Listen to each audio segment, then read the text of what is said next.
Mheshimiwa, na wenye wanatoanga mchango unaweza advise aje? Watu wanatoa tu mchango kila mahali. Wanatoa mchango kwa sekta gani na gani? WhatsApp, public places, hadi TikTok, kila tu mahali tu. Wanatoa mchango kwa TikTok? Hadi kwa public places? Hao wewe wafanye kazi kwa bidii wapate pesa. Mimi nikikufa siku mbili tu nimeshikwa. Pesa ya CDF imetosha kunishika bwana. Pesa iko mingi sana, kwani lazima nitolee mchango?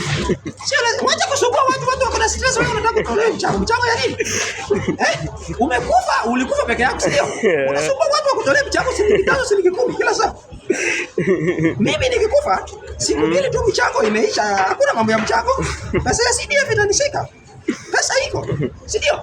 Mwambia watu wafanye kazi kwa bidii. Waache kusoma watu kwa WhatsApp na TikTok. Na public places wakiweka speaker na picha ya mtu. Wanasumbua kukufi bwana.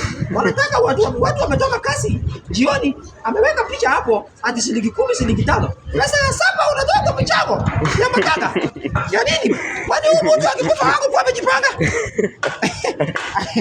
So, unfortunate person. Akikufa huko amejipanga. Shilingi 5 ya mtu ya nyanya unawekewa kwa ndoo. Unawekewa kwa besheni hadi mtu amekufa. Siku mbili umeturushwa kwa nini? Kwa kaburi huko. So ukikufa utolewi. Sasa kidogo 20,000 weka kwa account, ukikufa uende usife nayo.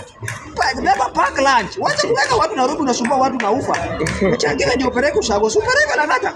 Very bad. Very unfortunate. Wakenya umwache hii tabia ya kutakataka pesa ovyo.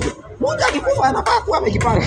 Na ile uko na hadi au siku mbili na amesekwa. Kwani pesa ya TikTok na YouTube inafanya nini? Kwani aje? Ndio. Hiyo si ndio tumemaliza. Wacha kuchanga hivyo.